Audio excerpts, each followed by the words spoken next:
Afternoon new family. तर आजचा menu आहे, तर इथे बनवलेले आहेत मी चपात्या आणि मस्त बनवलेलं आहे तो वांग फ्राय. तुम्ही बघू शकता किती क्रिस्पी झाले, खूप क्रिस्पी झालेलं आहे हे वांग फ्राय. आणि त्यानंतर बनवलेला आहे अख्खा मसूर. पडतंय अख्खा मसूर खाली पडायला लागला का, हा अख्खा मसूर बनवलेला आहे. तर आजचा हा मेनू आहे.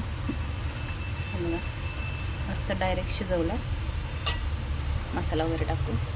आणि हे केलेलं आहे मोठा भरताचं वांग आणलं होतं आणि त्याला फिश फ्रायसारखं मस्त फ्राय करून घेतले. आणि चपात्या, राईस बनवलेला नाही आहे कारण की राईस बनवला तर माझा मुलगा फक्त राईसच खातो, म्हणून मी आज काही राईस बनवलं नाही. तर आजचा हा मेनू आहे. कसा वाटला प्लीज कमेंटमध्ये सांगा.